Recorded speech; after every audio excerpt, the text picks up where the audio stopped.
an orthopaedic surgeon based in Cairns. It gives me great pleasure this evening to welcome GP and dementia educator, Dr. Helena Popovic, who is going to teach us about how to prevent dementia. Thank you. Take it away. Thank you. Okay. Well, once upon a time, we knew little about our brain. The idea that it could change was considered quite insane. That wrinkled lump of grey matter in our head just shriveled and shrank until we were dead. Nothing could be further from the truth we now know, because researchers found that new brain cells can grow. We can get smarter and better with age. It's our beliefs about ourselves that have put us in a cage. It's never too late, and you're never too old, and it doesn't matter what you've previously been told. You can boost your brain and sharpen your mind. You have so many untapped resources to find. Because diagnosed with Alzheimer's at age 75, my father no longer wanted to be alive. He had lost his wife and his ability to cope. And worst of all, he'd lost all hope. So I learned all I could about our brain, what to eat, what to do, and how we could train. We ate lots of berries and leafy greens, and I stopped Dad eating sugar by any means. We danced and sang and went to the gym, and the neighbours started asking, what's come over him? We volunteered with Meals on Wheels, and I discovered that Dad inadvertently steals. It was just the disease interfering with his mind, and with time he resumed being generous and kind. I encouraged his friends to keep visiting him. His favourite pastime was flirting with Kim. A growing sense of purpose fueled his healing brain and allowed him to release long-standing disdain. I've now written 3 books on boosting our brain and how we can thrive and overcome pain.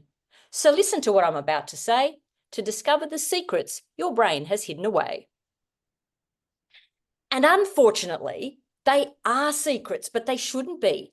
Brain health needs to be at the top of everyone's agenda, because knowing how to boost our brain is the single most important investment we can make to achieve our goals, to solve complex problems, and to lead a long, healthy, fulfilling life.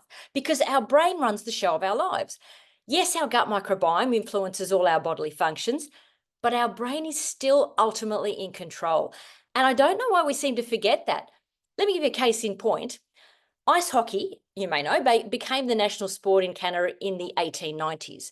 And they also soon realised it was a very dangerous sport. So they created what are known as ice hockey cups, and it's something that the men strap around their waist to protect the crown jewels from flying pucks. But here's what amazes me the most. It took them nearly 100 years to think of wearing a helmet to protect their brains. You can't make this stuff up. So we have to start prioritising brain health. Now, everything I say comes from 2 contexts, from my professional life as a GP and also from my personal life of caring for my father for over 10 years after he was diagnosed with mixed Alzheimer's and vascular dementia. And he taught me more than anyone else, it's never too late to make a positive difference. At the age of 80, I bought him his first ever gym membership. And by going to the gym, he gained muscle. Even in his mid-80s, remember, he was able to build muscle. He increased his strength and he improved not only his physical fitness, but also his cognition. Because we've always known that a healthy body creates a healthy mind. And the reverse is equally true. A healthy mind creates a healthy body. And that means a healthy brain creates a healthy body. So I'd like to introduce 3 overarching principles, which I'll expand on throughout the presentation. Number 1. Our decisions are more powerful than our DNA. 2, it's never too early or too late to boost our brain, but the earlier the better. And 3, this is the big one. Just because something doesn't come in a pill doesn't mean it isn't powerful. We have to expand our definition of what constitutes medicine, because sleep, stress management, social support, mental stimulation, food, exercise, even music and art are more powerful than any prescription pills. As an example, let's compare 30 minutes of daily, moderate to vigorous physical exercise with the latest anti-Alzheimer's drugs that have recently been approved in the USA, lecanemab and donanemab. They're going through the process of may or may not be approved in Australia. Now, at best, in a subset of people in the early stages of Alzheimer's, these monoclonal antibody therapies, given as IV infusions, slowed functional decline by about 30% in the case of lecanemab and 40% with donanemab. And I'm actually being very generous with the 30 and 40% slowing of decline. Now, let me emphasize, it did not improve their symptoms, it just slowed their rate of decline, not to mention the high rate of side effects, including cerebral edema and cerebral hemorrhages. And with lecanemab, there was even a reduction in brain volume, which the researchers admit they're not sure of the significance of. The last thing I want if I have dementia is for my brain to shrink. Okay, so that's the drugs. That's the only thing available that might be disease modifying. Physical exercise, on the other hand, doesn't just slow decline, it actually improves cognition and increases the volume of the hippocampus, our learning and memory warehouse, and the key brain region affected in Alzheimer's. Movement is medicine. I know we know that as a concept, but very few GPs, at least that I know, actually really seriously prescribe it as medicine. Movement is not a nice to have. It is a must have if we want to maintain and improve brain function, because physical exercise reduces inflammation. It improves mitochondrial function. It helps strengthen and repair the blood-brain barrier. It lowers cardiovascular disease, and we know that what's good for the heart is good for the brain. And it stimulates the production of the neurotransmitter BDNF, stands for brain-derived neurotrophic factor, which promotes neurogenesis, the growth of new brain cells, and synaptogenesis, the growth of connections between brain cells. And this results in improved learning, memory, and cognition. And people with Alzheimer's, we know, have low levels of BDNF. And in fact, we could all do with more BDNF. We all perform better when we've got more BDNF on board. And all the other effects of exercise that I mentioned, the mitochondria, the inflammation, the blood-brain barrier, all of that contributes to dementia. So it's a no-brainer, pun intended, to prescribe 30 to 60 minutes of daily exercise over an expensive IV infusion that is nowhere near as effective and causes cerebral bleeding and swelling. The problem is we're just not taught to regard non-pharmaceutical and non-surgical options as medicine. It's not part of a lot of our training. It is if you're a physio or an occupational therapist, which is fantastic, but doctors need to support that. Otherwise, it's a big disadvantage to our patients as well as to ourselves. Okay, so that's my little plug. Now let's move on to why our decisions are more powerful than our DNA. In other words, we are not passive victims of our genes. Our genes are like clay, and our day-to-day choices create the sculpture of our lives. And this is particularly evident when it comes to Alzheimer's disease. Now, even though most people watching this are health professionals, I'm just going to preempt two questions I'm always asked, which are, what's the difference between dementia and Alzheimer's, and why should I care? Well, firstly, dementia is an umbrella term for over 100 different diseases of the brain, all of which involve deterioration in one or more brain functions like memory, planning, decision-making, speech, comprehension, judgment, navigation. Dementias also produce personality changes, apathy. That is one of the earliest signs. It's a real red flag if somebody that was usually enthusiastic about things suddenly loses interest in everything. And mood dysregulation. So the word dementia is similar to the word cancer in that there are many different types with overlapping symptoms. And Alzheimer's disease is the most common form of dementia. It accounts for about 70% of cases. The second most common form of dementia is vascular dementia. It accounts for about 15% of cases. Other dementias people will have heard of is frontotemporal, which is what Bruce Willis has been diagnosed with. And frontotemporal dementias usually occur before the age of 65 and are therefore referred to as early onset dementias, anything that occurs before age 65. Lewy body dementia is another one, which is often but not always associated with Parkinson's disease. And I won't list the other 96 dementias. You get the picture. And the reason we all need to care about dementia, about Alzheimer's in particular, is that brain changes leading to Alzheimer's start 30 years before we get any symptoms. So what we do today influences not only our brain performance today, but also our brain health in decades to come. And this is why one of my catch mantras, if you like, is it's never too early to boost our brain. And the other reason we need to care is that dementia is the #1 cause of death for women in Australia and the UK. Dementia kills more women than breast cancer, but few women are aware of it. In men, dementia is the second leading cause of death. Number one is heart disease.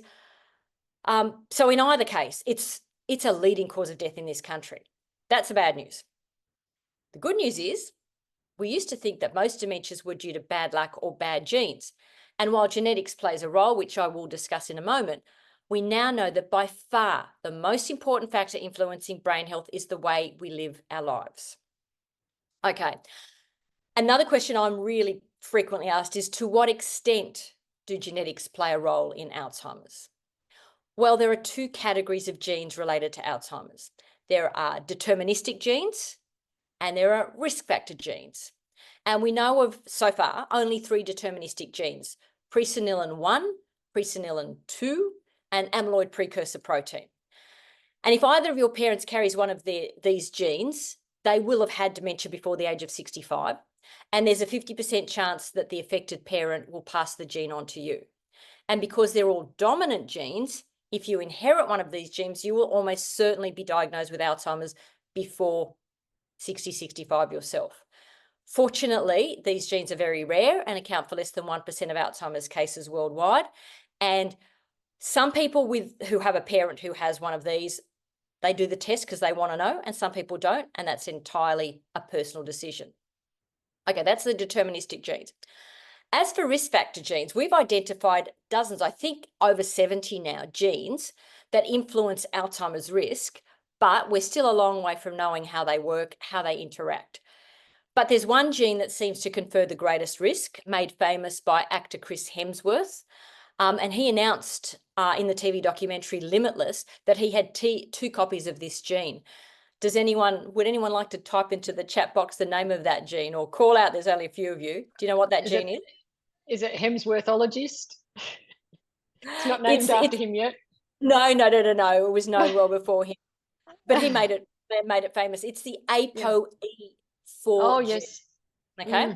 So ApoE, and that is the gene that's most been studied as a risk factor for Alzheimer's. How does it work? Well, ApoE stands for apolipoprotein E and exists in 3 forms, alleles, three variants. And 3 forms are, you can either have ApoE2, ApoE3, or ApoE4.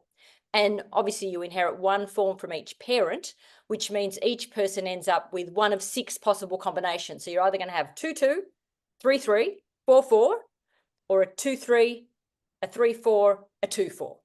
Okay, so you're going to get one of those combinations.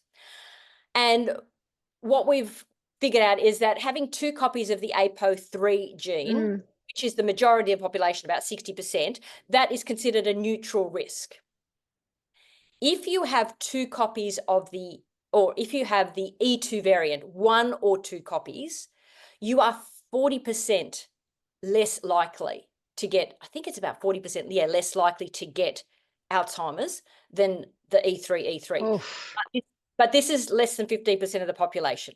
Okay, and it's still not a get out of jail free card. If you smoke to excess, drink to excess, never exercise, eat junk food every day, even having 2 copies of E2 is not going to save you. But you're less likely to get it than if you were an E3 or an E4 and had that kind of lifestyle. And if you have 1 or 2 copies of E4, you're more likely to get Alzheimer's, and that's about 25% of the population. And also, if you get the E4 variant, you're likely to get it at a slightly earlier age and it tends to progress more quickly. But it's interesting that ethnicity plays a role in how the ApoE4 gene affects brain health. So, for instance, people with the E4 gene who are Nigerian, Hispanic, or Latino, they're actually much less likely to develop Alzheimer's if they have the E4 than if you're Caucasian or Japanese. So, to quantify the risk, if you have 1 copy of the E4 gene, you are double up to quadruple increased risk of getting Alzheimer's compared to somebody without the E4 gene. And if you have 2 copies, this is Chris Hemsworth, he was told he has 10 times increased risk of Alzheimer's compared to the average person. However, let me emphasize, even having 2 copies of the E4 gene does not guarantee you'll get Alzheimer's, because here's more good news. And if anyone knows Chris Hemsworth, please tell him to watch this video and tell him can adventure prevent dementia, because if he follows all the advice in this book, he will not get Alzheimer's. because carriers of the ape, this is remarkable Really, research. you can confidently say that he wouldn't get it if he managed his lifestyle. I would say more than 80% he will have nullified his risk. He will at least have reduced his risk to that of an E3, but he'll go beyond. He'll have an even better prospect than somebody with an E3 that's not being proactive about their brain. So I reckon I could get him down to reduce his current risk to less than 80% of what it would have been. Wow. Okay. Sorry to interrupt. My life on that. That's okay. I'd put my your life on that. Oh my goodness. Big call. Big call. I didn't say 100%. I said 80%. Okay. But here's remarkable reason, and I'm happy to send people references. If they go, look, I want it, that study's remarkable, I want the reference, just email me and I'll send it to you. But they found that carriers of the ApoE4 gene who have a positive view of aging do not develop Alzheimer's at a higher rate than non-carriers. In other words, an optimistic view of aging cancels out the negative effects of the ApoE4 gene. And corroborating a study by Yale University and the US NIA, that's the National Institute on Aging, found that people with long-standing beliefs that aging was associated with physical and mental decline had 3 times the rate of shrinkage in their hippocampus, the brain's memory center, compared with people who felt that aging can bring fulfillment and joy. So basically, our brain shrinks 3 times faster if we feel pessimistic about getting old. So we really have to look to positive age models, and we have to stop saying, oh, I'm having a senior moment, or it's all part of getting old. We just have to stop talking that way and really start to just not blame our age for our limitations.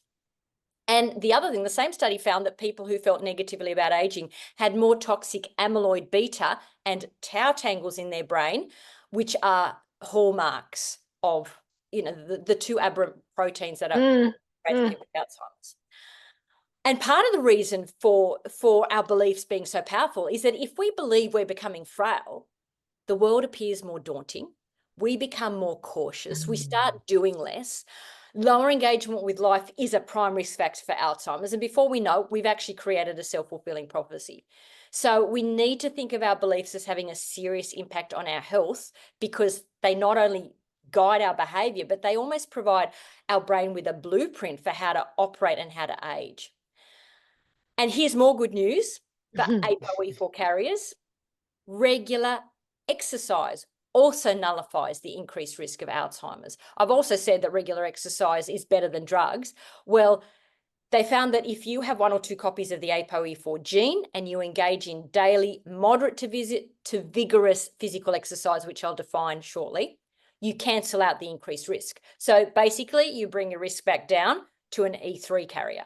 So there's so much you can do. And if you're an E3 carrier and you exercise, then you bring your risk down even lower. And the other thing, if you have ApoE4 and you drink alcohol or have type 2 diabetes, then you skyrocket your risk of getting Alzheimer's. So, there's other things you've got to be careful of.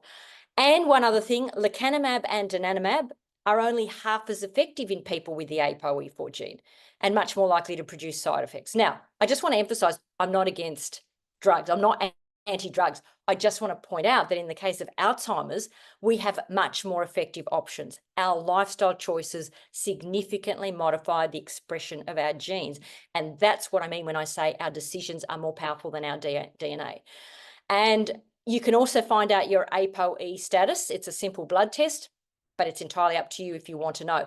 If you go, you know what, I just don't want to give up alcohol and I really am not interested in being proactive about brain health, then don't find out your status, because you're not going to do anything about it. You're just going to be depressed about it. But if you know that it's going to motivate you to do more, then find out. But whatever your ApoE status, lifestyle trumps genes and medication any day. Okay, so with that as our foundation, I'd like to give you the top 12 brain boosters, which will not only, in order to, this is why we want to boost our brain, to perform at our peak on a daily basis, to prevent the cognitive decline we've mistakenly believed was inevitable with aging. It's not inevitable. To avoid the brain fog during perimenopause that a lot of women experience, it can be mitigated, and to more than halve our lifetime risk of dementia. So to make it a little bit more, just to spice things up, I'd like to now share my screen so that I can actually, show you some slides and make it all the more memorable. So let me click on the slide screen share. There we go, play.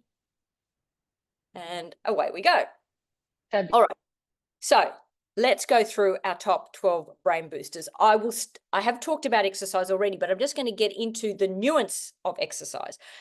Your goal, if you're over 65, and this is really motivating for patients, is to be able to walk 360 meters in less than 6 minutes, which means about a quarter of an hour to cover 1 kilometer. And I tell my patients to time themselves, and if they're slower than that, I said, don't get depressed. This is a great goal to aim for. And the reason is we found that the faster we walk, the longer we live, because walking speed kind of reflects how all our organs operate. So it's almost like a snapshot, the canary in the coal mine, that indicates if you're really struggling to pick up your pace, to walking a kilometer in a quarter of an hour, then you're not in good metabolic health. So do something about it. The other thing, that 30 to 40 minutes of exercise a day slashes our risk of Alzheimer's, all other things, dementias being, all other things being equal. So, and I want to show you, this is Dad and I at the gym.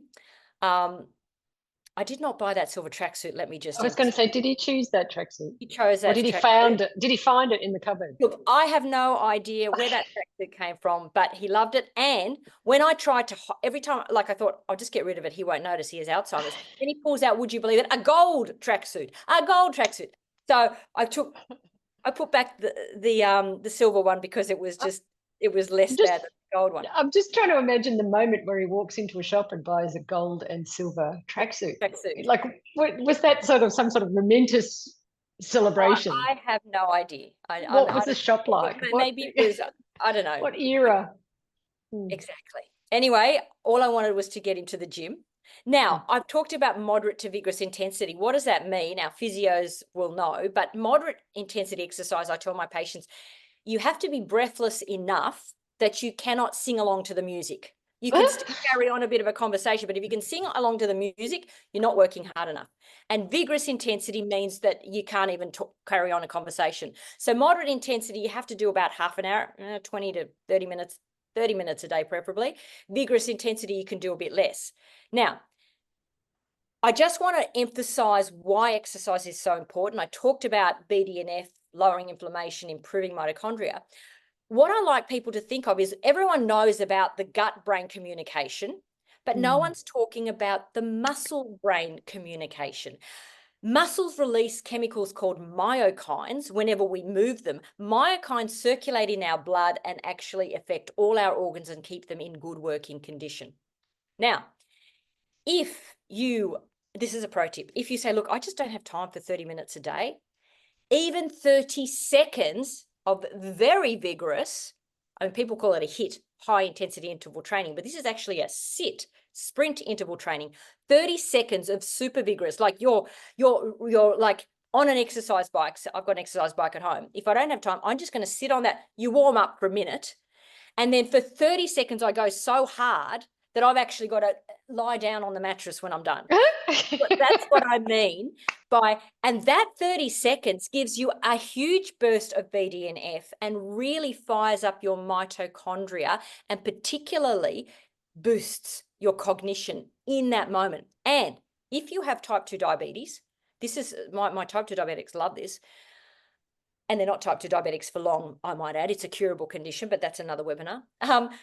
If you do that 30 seconds of vigorous exercise within 15 minutes of every meal, you'll get less of a sugar spike after your meal. That's for everybody, whether you're diabetic or not. You do that 30-second sit, you have your meal. If you have a continuous glucose monitor or you check your glucose, you'll find that you don't get as high a glucose spike and your glucose will normalize more quickly. So that is how fantastic aerobic exercise is. However, we cannot neglect strength training. we have to, like, people don't realize it's not about becoming a meathead.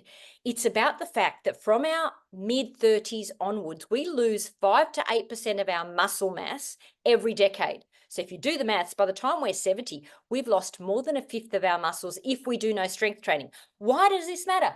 Who cares? We have to care because strong muscles have been found to indicate a strong mind. If you do, what they've actually done is they've tested people's hand grip strength, which is a reflection of overall muscle strength, assuming you haven't just had carpal tunnel, some kind of surgery or injury to your hand. So you test your hand grip strength. Physios will do this. Personal trainers will do this. Some GPs will do this. OTs. And your hand grip strength tends to reflect your overall muscle strength. And then when they have given people tests of memory and cognition, the stronger your hand grip, the better you form in tests of cognition and memory. So there is a direct link, and they've done this with different populations. So what should we be doing? Ideally, 20 to 40 minutes 3 times a week is the ideal, but any form of strength training is better than nothing. This is the best piece of gym equipment I have ever bought. It's a hand grip strengthener, which mine is even fancier than that, and I still only paid $7 for it online. And you can increase the strength. So as you get stronger, it becomes harder. Look, sometimes I just sit there if I'm just sitting there watching something on TV. You can just practice, it's such an easy thing to do. Even just getting a squeeze ball. So when people tell me I can't exercise, you could squeeze a stress ball, 20 each hand, and then go through each finger. It's hard work. Now, in an earlier slide, you might have seen I had 40 push-ups. Yes, now, I saw that. Okay. There was a study on firefighters in the US, and they wanted to see whether strength training correlated with longevity, cardiovascular disease, and in fact, it did. It was. And they found that if you can do more than 10 push-ups, so once you hit 11 push-ups in a row, you start to lower your risk of cardiovascular disease. And it keeps the more push-ups you can do, the more up to sort of up to 40 push-ups. That's when you get your maximum benefit. You will halve your risk of early death from cardiovascular disease, stroke if you can do 40 push-ups in a row. Now, that's hard. I started on the wall. I then moved down to the floor on my knees, and I then moved down to, now I can do it off my toes. I think it was a year-long goal. It doesn't matter how long it takes.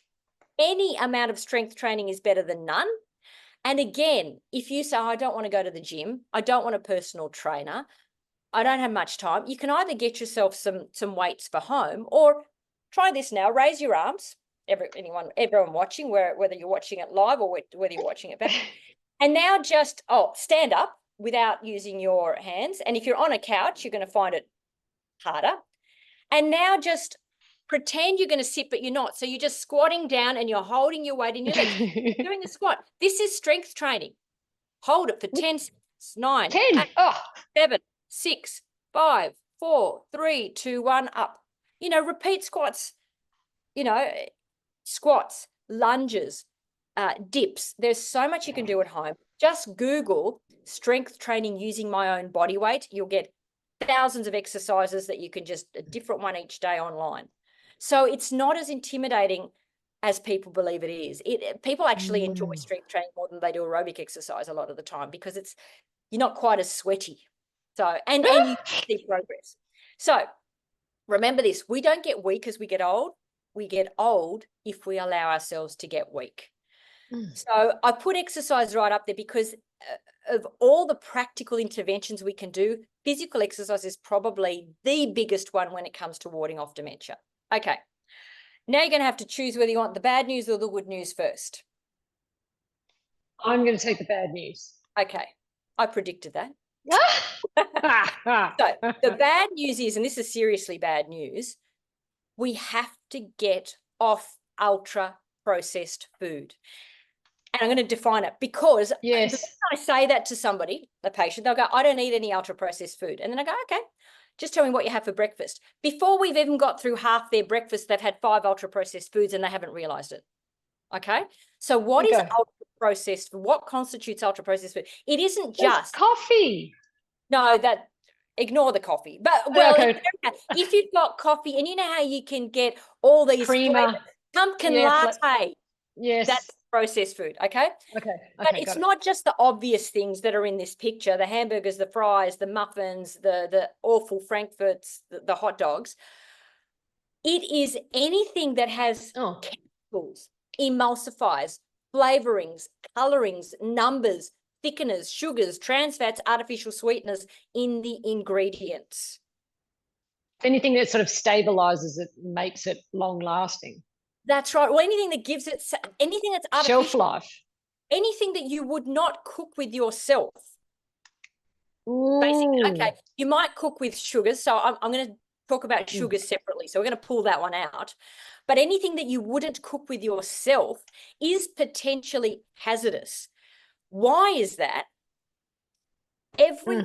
This is, the studies have found, every 1% increase in ultra-processed foods increases the risk of cancer by 1.2% and type 2 diabetes by 1.5%. When I say 1.1% increase, I mean in terms of total calories. So this is... Okay. So, all right. So can I tell you what I eat? Yeah. So I have bread and butter and poached eggs and coffee for breakfast. Is the bread a problem? The only thing that's a problem is the bread, because now, if you lived in Germany and you went to the baker and you bought home-baked German bread, I'd say that was fine. Or if you baked your own bread at home, I'd say that was fine. But the bread in this country and the bread in the US is just ultra-processed rubbish, even if it's wholemeal, whole grain, sourdough, because sometimes, if you read the ingredients, even sourdough bought from a supermarket just has added vinegar. It is not actually sourdough fermented. Okay, so bread is nuanced, but the majority of breads people are going to be buying at the supermarket are ultra-processed. All breakfast cereals, I don't care how many added vitamins and minerals and the health halo they have on the front of the packet, all breakfast cereals except steel-cut oats and rolled oats, ultra-processed. Now, even rolled oats are processed, but they're not ultra-processed. Don't get instant oats. Don't get oats with added flavorings. Just get... What's in instant oats? What's wrong with instant oats? Because they have less... An additive.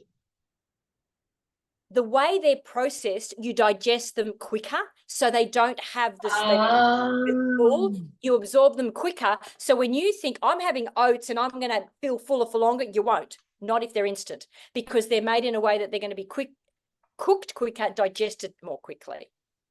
So let's say I have a chicken curry at work. So I go to the hospital and they provide me with chicken curry for lunch. No good?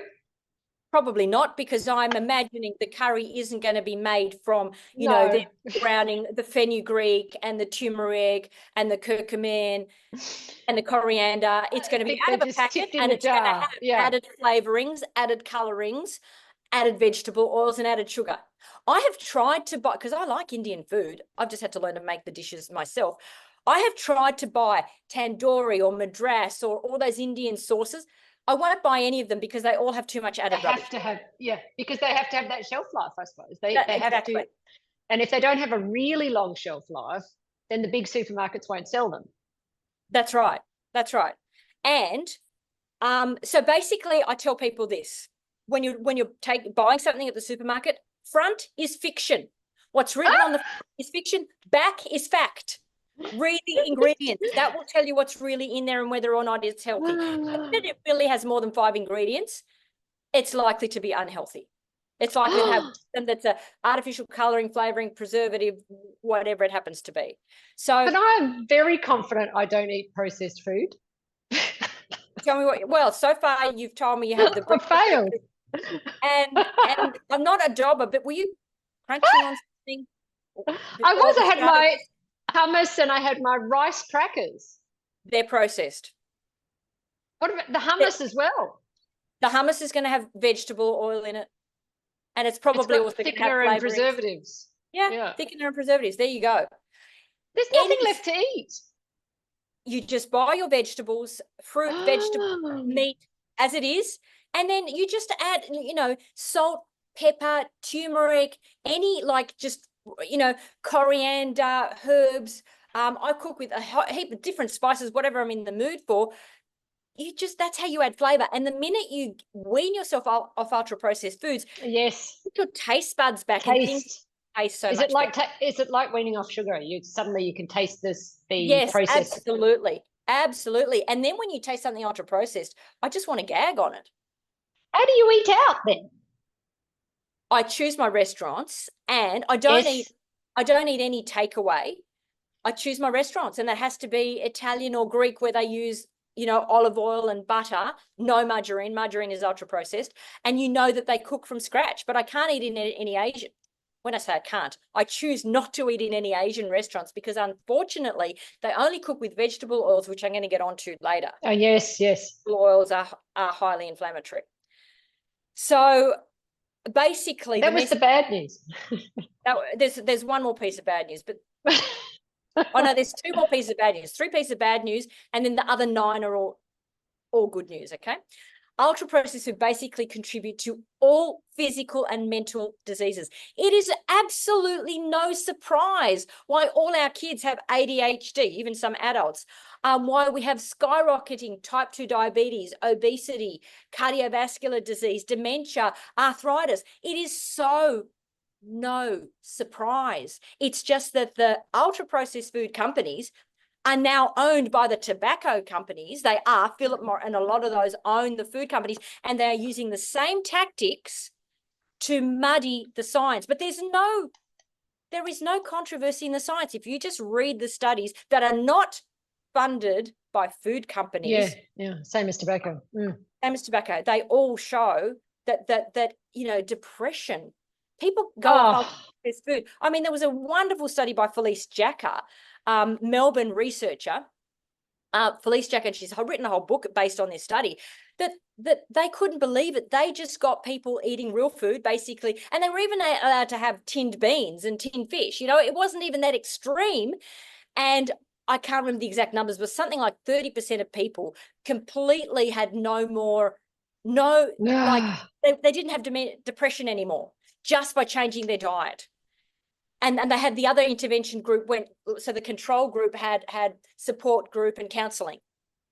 So it's quite remarkable how much that our food contributes. So my message is get real about each meal. And basically, I don't care if you're vegan, vegetarian, omnivore, or carnivore, as long as you eat food that is from the land, from the sea, from the sky, or from a tree. If it comes in a packet, if it comes in a tin, if it comes in a packet, if it comes in a tin, I'd throw it in the bin. Okay. Sugar and fruit. I'm about to jumping ahead. To answer that question, which is terrific. Yay! But one more quick thing, which I was going to say. Oh yeah, tomato sauce, dips, frozen meat, sauces, mayonnaise. Be dressings. careful of non-dairy milks, because there are some that are just soybeans, fine. That are just almonds, fine. But so many of them have added flavorings, vegetable oils, and low calcium. Low calcium. And low calcium. That's right. Is a problem for us. Yeah. Okay. So there you go. Sugar. Love it. Firstly, what am I defining as sugar? The poison is firstly in the dose. Okay. I'm not saying not to have cake on your birthday, but birthdays, Christmas, and Easter come once a year for a reason. It's not an everyday food, because today, by the time a child is 8 years old, they've already had more sugar than the average person had in their entire life a century ago. We are drowning in sugar. So number one, we're just having too much. Because, you know, if a child has any breakfast cereal, they've already overshot their sugar quota for the day. And the second thing is the poison is in the form. Nobody gets diabetes from eating apples, okay? They get, or pumpkin, you know, or beetroot. Tomatoes. Or tomatoes. You don't get diabetes from eating fruit and vegetables. You get diabetes from eating all forms of processed sugar. And I'm just going to fly through them. So, you know, apart from obvious things, even fruit juice. What's wrong with fruit juice? Because you've removed the fiber. And if it's one of those things that retains the fiber, it still pulverizes the fiber. So you're not getting the slowed absorption. And your brain and your liver are getting a very large dose of sugar in a very rapid amount of time, and we can't, our brain and liver is not designed to handle that, and I'll explain why in a moment. So I'm afraid that fruit juices are off the menu as well. And the other thing too, if you have a small orange juice, how many oranges go into that? 4 usually at a minimum, for a small glass of orange. You'd never eat 4 oranges in one sitting. So it's just too much. You wouldn't be able to. Exactly.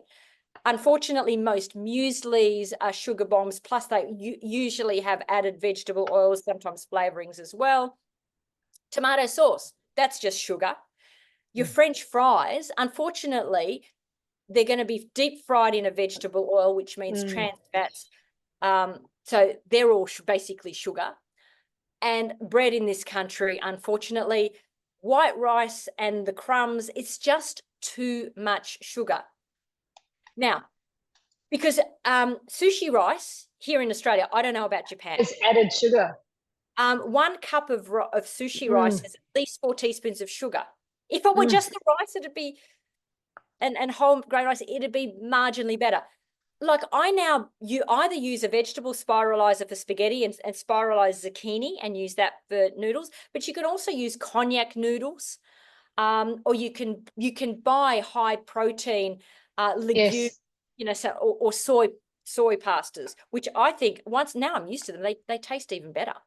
So why is sugar toxic to our brain? I don't just want people to, I want people to know the science, because then they'll be motivated to take action. So sugar, sucrose, is made up of 2 monosaccharides, fructose and glucose. So they're the 2 basic building blocks.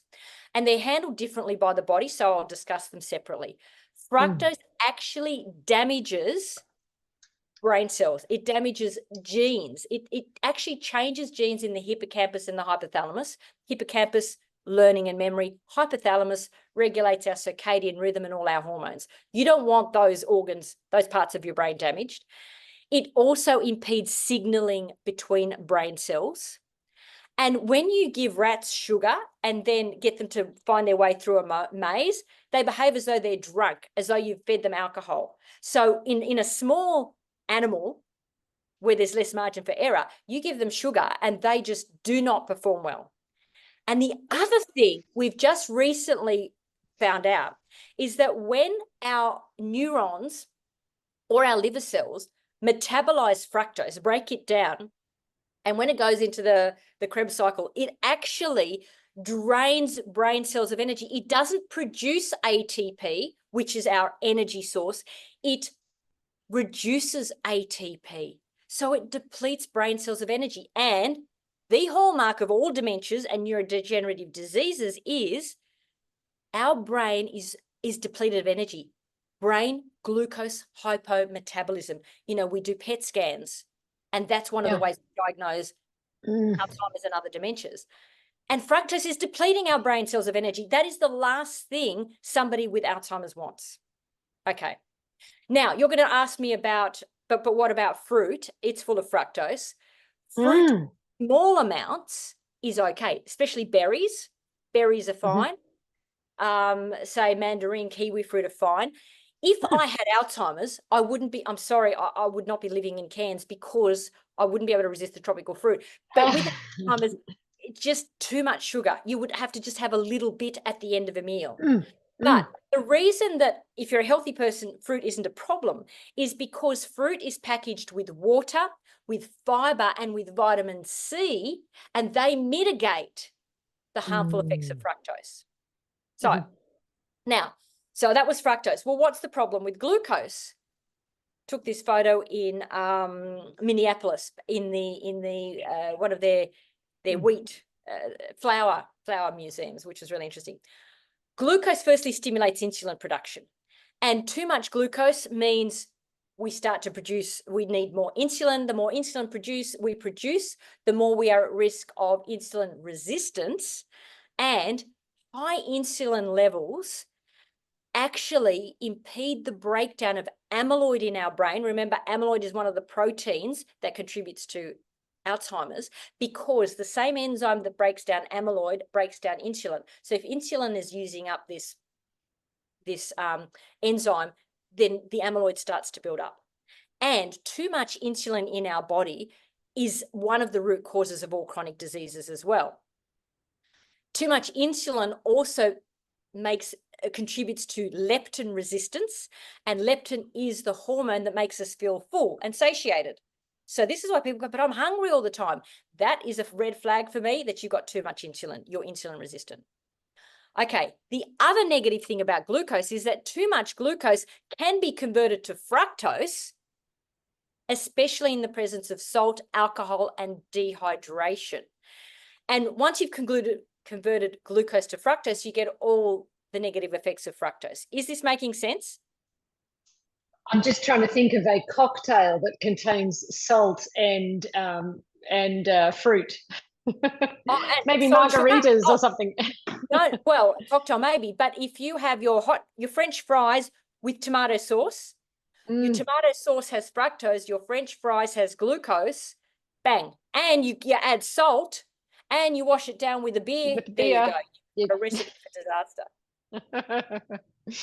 Got it. Okay, and the brain of somebody with Alzheimer's or any other neurodegenerative disease, the brain does not use glucose as effectively as it could. If you look at somebody with Alzheimer's, they've got about a 20% drop in their ability to use glucose. That is absolutely massive. So there's no point eating it. And really, we need to think of sugar as the new booze because it contributes to every one of these conditions. You can cure type 2 diabetes in 2 days by 100% quitting sugar. You can get off insulin in 2 days. Fatty liver disease will take a couple of months. High blood pressure will take a couple of months. High sugar is a greater cause of high blood pressure than high salt. If you have both, yes. But if you don't have sugar and if you don't have any refined starches, you can have a bit more salt and it's not going to cause problems with your Tell me about gout. Gout, a bigger cause of gout than eating, meat is sugar as well, because breaking down fructose, a byproduct is uric acid, and uric acid causes gout. That's why fructose leads to gout. Thank you. I thought so. Okay. And why don't we hear more about this? Why am I I'm not a lone voice. There are a lot of individual voices around the world talking about this, but we just don't get the airtime because we don't have billions of dollars to spend on marketing toxins as treats. And we have to stop talking about sugary foods as treats, because then if we keep talking about them as treats, then we're always going to feel like we're missing out. We've just got to go, it's a toxin. It's a great tasting toxin, but it's nonetheless a toxin. Okay. And the worst thing we can do for our brain is soft drinks. I tell people, and this is true, every soft drink is a bullet to our brain, because soft drinks have nothing going for them. It's just this massive hit of sugar to our brain and our liver in a very, very short amount of time. And if you changed nothing in your life, but you added one small can of soft drink to your day, same exercise, same diet, by the end of the year, the average person will have gained nearly 7 kilos, and you'll have increased your risk of type 2 diabetes by 22%. That's one soft drink a day. So just like there is no safe level of cigarette consumption, there is no safe of soft drink consumption. And that is one of the first things when I get people to change their diet. If they're on soft drinks, I could just switch to natural mineral water, put in a squeeze of lemon if you want, or mint leaves or strawberry. You can get used to that pretty quickly. Now, I don't want to put the soft drink out of business. I'm not mean. Just move all your soft drinks to the laundry, use them as cleaning agents. Really good at cleaning mold, I found. Okay. And rust. This is the last piece of bad news.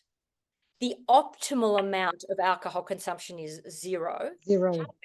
However, up to 4 standard Australian drinks a week seems to confirm no harm. So 4 a week.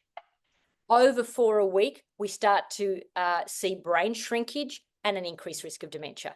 So drinker beware. It's just be aware that it's not this 1.5 a day for women, 2 for men. Way too generous. And we know alcohol is a carcinogen. At least 10 cancers have been linked to alcohol. And it's a cleaning solution, not a beverage. Exactly. And the Canadian alcohol guidelines, I think earlier this year, finally came out and said, you know what? We recommend 0 alcohol. 0. country in the world that said that is the safest level, which is not to say you can't have a glass of champagne at your wedding. It's not a nightly thing. Just something to remember. Okay, I said we're done with the bad news. Now we can fly to the good news because we've only got 5 minutes left. But we've kind of covered this. I say get cracking. How did that happen? And by the, I know there's just too much to talk about. Luckily, everything is in my book and plus more. So if you read Can Adventure Prevent Dementia, it is the Bible of brain health, and you'll know everything you need to know not to get dementia. Now, get cracking. What do I mean by that? Next time you've had a hard day at work and just want to collapse on the couch with a glass of wine, crack open a handful of walnuts instead.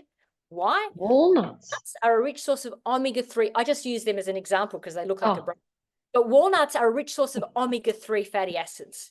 And our brain will, as George Bernard Shaw said, no diet will remove all the fat from our body because our brain is 60% fat, and most of that is DHA and some EPA, which are omega-3 fatty acids. And George Bernard Shaw says, you know, without a brain, you might look good, but all you could do is stand for public office. No offense intended. But what I want to say here is, yes, omega-3 is essential for good brain health. So what are sources of omega-3s apart from walnuts? Most nuts contain some omega-3s to a degree. Chia seeds, linseeds, soybean, flaxseed oil, which is made from linseeds, dark leafy greens, and particularly your cold water deep sea fish, wild salmon, not farmed salmon. Forget Tasmanian salmon, unfortunately, but they've done tests. Tasmanian salmon has next to no omega-3, so you're wasting your time. But wild salmon is good. Sardines, mackerel, some tuna, but your wild fish are the best. Okay. Now, fats. Now, I think one of the worst things that medical profession ever did was to push a low-fat diet. Eating fat doesn't make us fat.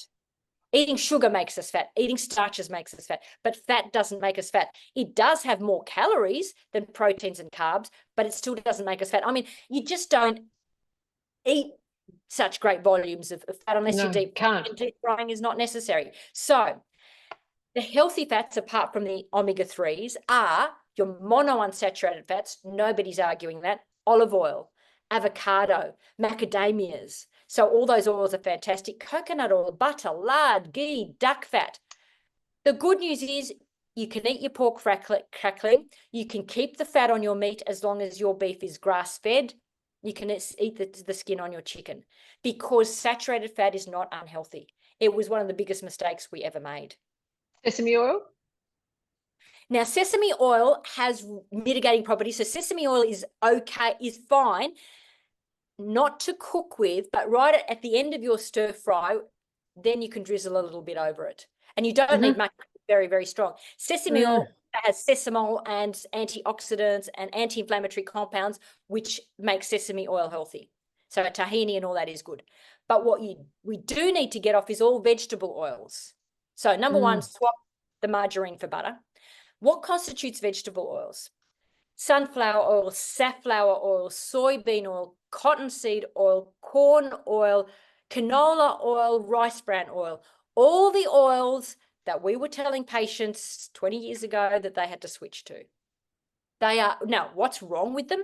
Many things. Number one, they are high in omega-6 fatty acids, which are pro-inflammatory. None of us need to be more inflamed than we already are. So, but that's probably the least of their harmful effects.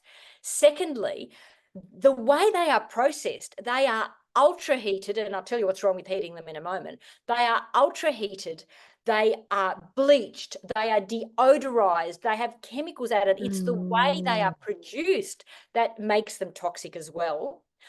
And then on top of that, you use them for cooking. When we heat vegetable oils, even though they don't burn, they withstand high temperatures, which is why all your restaurants and fast food outlets will deep fry in them. They don't burn, but when you heat them, they produce what are known as lipid oxidation products, aldehydes, which are carcinogenic. And the number one cause of lung cancer in non-smoking women is wok fried with vegetable oils because they're inhaling the fumes. So we have to get off our vegetable oils. And okay, so before I move on, I can go through the last few in literally 3 minutes, so we'll only go 3 minutes. Oh, actually, no, we've still got we've still got 5 minutes. The problem with vegetable oils is most people, again, I'll tell my patients this and they'll go, yay, I don't eat any vegetable oils. I don't cook any vegetables and I don't buy them. And I go, okay, have you ever bought frozen food laden with vegetable oil? Have you ever bought a dip laden? Have you ever bought muesli? Have you ever bought soy milk? Vegetable oils are hidden in everything. Have you ever bought, and this is what really annoys me, tuna in olive oil blend? You read the pack, it'll be 2% olive oil and it'll be 98% soybean oil. You buy salad dressings, you buy mayonnaise, the first ingredient is usually either sugar or canola oil. You buy pasta sauces. There's nothing I can buy that doesn't have vegetable oil, which is really upsetting. But that's why, you know, I've learned to, once you've made the change and created your own system for salad dressings, easy. Balsamic vinegar or red wine vinegar, or apple cider vinegar mixed with olive oil and salt or avocado or whatever oil you like that's not a vegetable oil. So that's an easy, and olive oil is probably the best one because it's really super healthy. That's an easy. So, but your salad dressings are an easy fix. Gravy, I cheat. I'll buy sour cream and I'll mix, because it's just milk, sour cream and Vegemite with nothing added. Ooh. You know, you find ways to cheat. Mayonnaise, I will mix, I mean, I can make my own mayonnaise, you know, with eggs and olive oil. But sometimes I'll just, again, for mayonnaise, I'll mix sour cream and mustard and maybe a bit of apple cider vinegar. I'll compromise so I get sort of the texture without the harmful additives. But just beware that, you know, any biscuits, cakes, even savory biscuits, they will all, and a lot of breads, also, not all, but a lot of breads, supermarket breads also have vegetable oil. And be careful of... I thought this was the good news. Well, the good news is that you can eat all the other fats.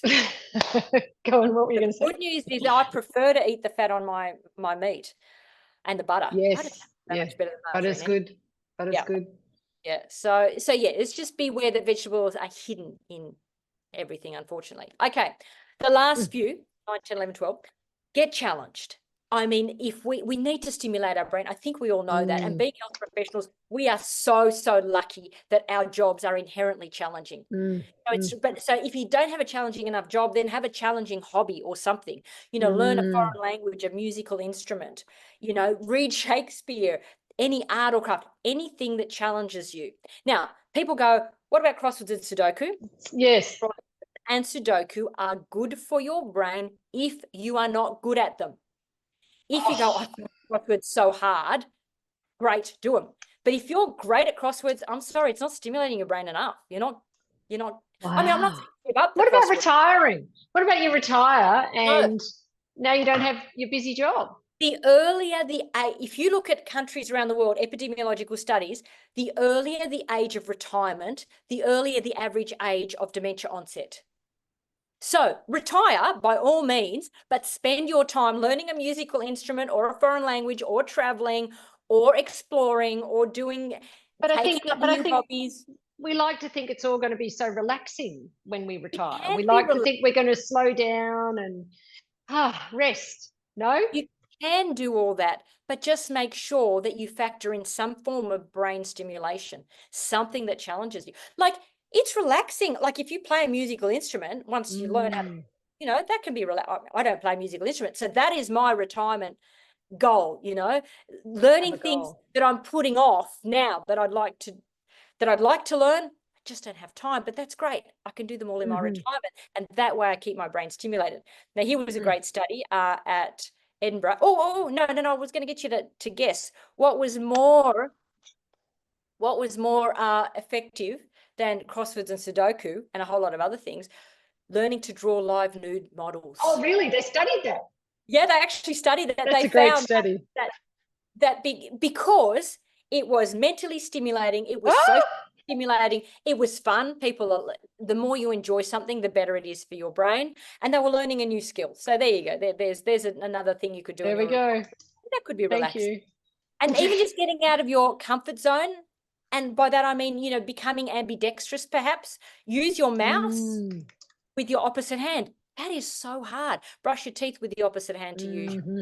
Even just learn a new word from the dictionary every week and try and remember and use it. But just don't do things on autopilot. If you drive to the same place every day, try and find a new route. But just getting out of if you go, oh, do I really want to go to that event? It's going to make me feel uncomfortable. Go, because it will stimulate your brain. There you go. Okay. Question for you for the next brain booster. What 3 things did Margaret Thatcher and Ronald Reagan have in common? Well, I know they had dementia in common. Yes, they did. I know they were world leaders. Yes. And the third thing is the critical one. Well, 2 things. Stress. Stress increases the risk of dementia, like chronic severe stress. They both bragged about how little sleep they had. Oh, this is my least. Yeah, now you've got more bad news. So, well, no, sleep is a good thing. I love sleep. I don't have time. 7 to 9 hours. You have to make time because you will be more. You will get more done in less time if you get more sleep. 100%.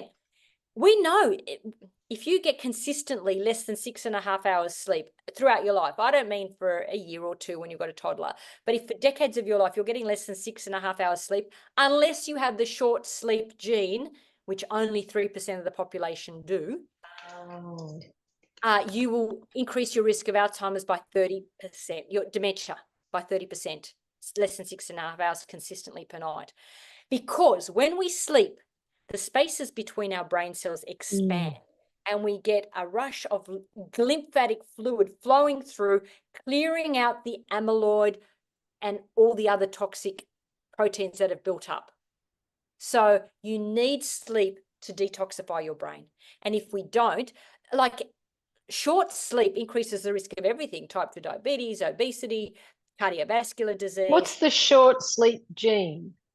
Some people are born with a gene that allows them that they just don't need more than 6.5 hours sleep. But even the short sleep gene, you still need 6.5 hours. It's not They like talk you about need 4. They talk about 4 hours. No, if you look at the fine print, even with that gene, you're still going to need 6 to 6.5 hours. Yeah. Well, because I think it's, surgery obviously selects out people who can sleep shorter periods of time. There's a bias because we're always on call. Oh, yes, surgeons. Yes, got it. Yes. Well, so you get used to it and you don't realize that you're under functioning. And that's a very good point. You can look, our brain and body can compensate very well for so long. And what they found is really intelligent people get Alzheimer's later. They will delay Alzheimer's, but once they get it, bang, they plummet. They go from being well one day to like very unwell the next day. So you can push it off and push it off and push it off because you're intelligent, because you're exercising, because you're doing all those things. But once you do get dementia, you'll plummet more quickly, even though you'll get it later.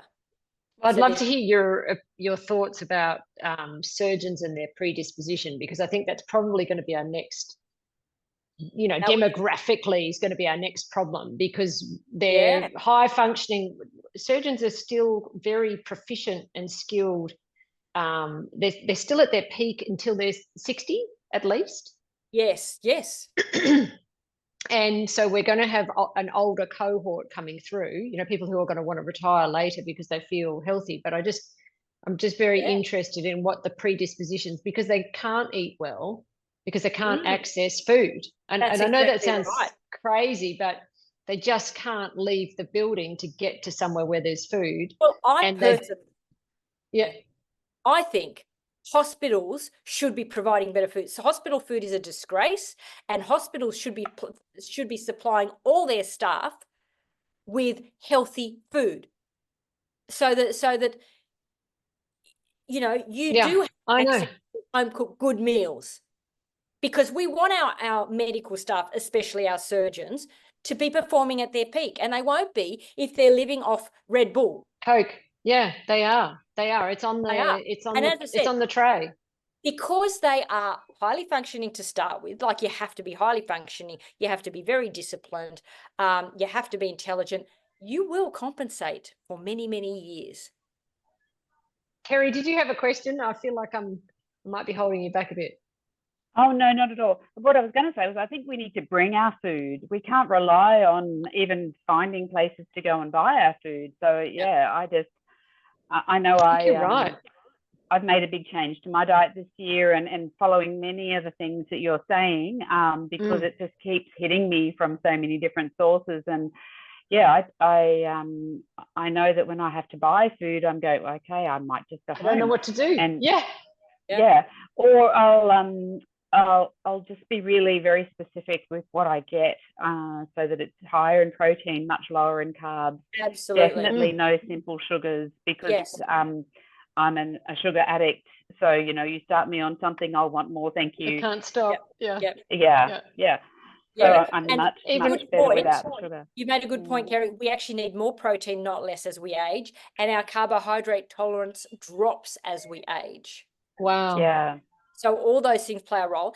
Yeah, I do. Like when I go to work, I bring my, no questions asked, I will bring my own. So I will pre-cook like hard-boiled eggs, tin of tuna, tin of sardines, tin of edamame, tin of oysters. Like this is if I've not done, I usually home cook it and heat it when I get to work. But if I don't, I'm just giving people examples of there are some quick and easy, and you just throw the eggs and the tuna and the beans and you know, I've mixed up my balsamic vinegar and olive oil. I just throw that in together, and some tomatoes and lettuce and cucumber, and there we've got a very nutritious lunch that took, you know, minutes to make. 10 minutes. Wow. Yeah. So I'm really rigid with bringing Greek yogurt, not Greek style yogurt, but Greek yogurt. Yes, with good point. hemp hull in it, and flaxseed meal, and really probably the one thing I put in it that is a bit more ultra processed is a protein powder. But even then, I'm very careful what brand I use, or what brands I pick. You've got to watch them. Yeah, just to They've increase got secret the protein. sugar. Yeah, and I might protein powders are a minefield. Yeah, I might mix it with a little bit of unsweetened, unprocessed, or unsweetened organic coconut milk, just to make it not so thick, and add berries. Yeah, and that's I don't even then think about what I'm going to take for lunch each day, because that is just what I do, and I make it the night before. It's just done. Yeah. Helena, do you have any? We have to make it a habit. Like food prep has to become a habit. It'll take a while to set up, but once you've got your routine, it's easy. Once you have your routine, not easy to set up, but it's easy once you've set it up.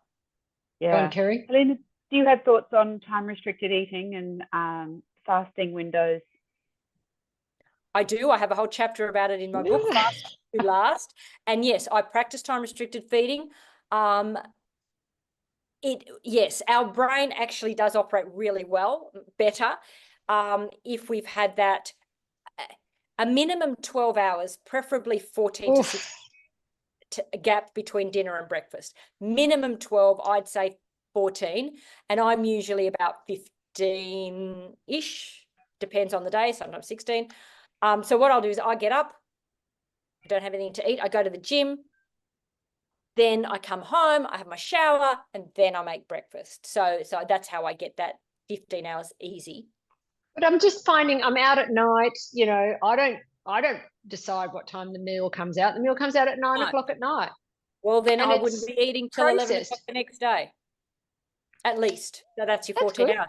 Now, the reason, so what we've actually found is we need to, the reason it's good to leave that amount of time is because it takes at least 12 hours for the liver to switch from, for us to switch from using glucose to using fats as fuel. And that's also when the liver starts to produce ketones, and ketones provide the starving brain with an alternative fuel source. If I had more time, I would talk about how the ketogenic diet is a therapeutic diet for people with insulin resistance, type 2 diabetes, dementia, and Parkinson's disease. They've actually done studies, and it does improve cognition and functioning.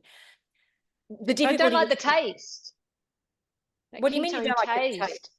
No, I'm not asking you to take exogenous ketones. I'm saying no, but I don't like the way it feels. Have you tried it? Yeah. Have you tried a ketogenic diet? Yeah. And it tastes funny. They're Maybe, leftover. Maybe I'm doing it maybe wrong. you've gone to extremes. I Yeah, found right. There you the go. Fast 800 keto diet a really manageable thing, Balanced. so that you're trying to get more than 50 grams of protein a day and less than 50 grams of carbohydrates, and 800 to 1,000 calories in a day. So that's the weight loss phase. But yeah, just even the thinking about, I use an app to track the protein and carbohydrate amounts, and that's just been really eye-opening about what's what, and just all the things that I thought were good for me and that marketing has told me was good for me. Yeah. The bloody wheat marketing board needs to be shot. Absolutely. Yeah. Yeah. No, you made some great points, Kerry. Yeah, I agree. Look, I don't want to waste your time anymore, Dr. No, that's Popovic. That okay. was absolutely magnificent. I'll just give you the last two. Get friendly. Oh, we've got two more. I forgot there was because I said the 12. I top feel 12. like there's 10. Yes. So there was a Get top friendly. 12. I had to include I'm not going to elaborate, but just the importance of good relationships. They found that there was a Harvard study, followed graduates for 70 years, and they've continued. So 70 years they tracked these Harvard University graduates, including JFK, and they looked at diet, exercise, socioeconomic status, stress, success, everything. And they found, and they wanted to answer the question, what is the greatest predictor of a healthy life, a long life, and a happy life? And what was it? Good relationships. Like good relationships. What's a good relationship? It's feeling that you have a confidant. A good means you have somebody. This is your checklist. Do you have somebody that you could call at 3 a.m. and know that they are there for you? Now, that could be your husband. That could be your partner. That could be a friend. So do you have a 3 a.m. friend? Yes. Do you feel part of a community? That could be your surgical colleagues. That could be the mothers group at school. That could be a book club, whatever. Do you feel somehow part of a community? Like I feel part of a community going to my gym. I prefer gym classes. So everyone at the gym knows if I'm not there, and I know when somebody's not there. That is community. And just feeling comfortable where you live, that you recognize the people in your street, that you'd say hello and you exchange pleasantries with your greengrocer, with your butcher, with your fishmonger. So, and having good relationships at work. If you're bullied, that is super detrimental to all aspects of your mental and physical health. So if you're in a bad marriage, wound healing is slower if you're in a bad marriage. Yes. Okay, so that's what I mean. Just having good supportive relationships, because loneliness is as damaging as smoking 15 cigarettes a day. Oh, wow. And just friends, lengthen life. So, and it also means just making sure you make time for friends.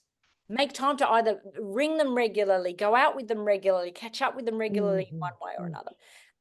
And that's why I say a dance a day keeps dementia away, because dancing is physically, mentally, and socially stimulating, and it's enjoyable. So putting it all together, the last brain booster is to get excited about life. And what I mean by that, do things you love with the people you love. Give your brain a reason to stay sharp, and it will. So my overriding message is that we are born with a far more capable, adaptable, opportunistic brain than we ever imagined. We're not passive victims of our genes, our past, our circumstances, our age. In the words of Abraham Lincoln, the best way to predict the future is to create it. So get proactive, get smart, and get my books. Yay! So yeah, I've written two books specifically dedicated to Alzheimer's. In Search of My Father was my first book. That's more about how to care for somebody with dementia, and it's also a fun story about how I bungled my way through looking after Dad. But if you want everything I've talked about today, like I've given you 12 brain boosters, the book has 80 brain boosters. So there's a lot more, but I've just given you, something to get your teeth into now. It's the Bible of brain health. Can adventure prevent dementia? Spoiler alert, it can. My third book is Neuro Slimming, which is for emotional eaters. Like, well, I can give you the best dietary advice in the world, but if you're an emotional eater, a stress eater, addicted to sugar, then you need to read Neuroslimming to get over that before you can actually adopt a healthy diet. And best of all, you can receive a free weekly brain booster by scanning the QR code or just going to my website and signing up for my blog, which I call Healthy Bites. Wow. Something every week. I write something every week. Just any new piece of research. I've just come back from the presenting at the Alzheimer Europe conference in Geneva. So I've got a couple of blogs coming up on the things I learned there. That's fantastic. I love it. I love it. Great. So that's better. Thank you. Now we can see your face. Yes. Well, thank you very much. That was absolutely wonderful, and I hope to hear you speak again. I'm very grateful to have heard you twice in 2 or 3 years, and I have purchased one of those books. I'll get you to hang on a little bit longer, and I'll shut down the Facebook feed, and I'll pick your brains a little bit further. Okay, it's been a pleasure. Thank you. Likewise. Thank you.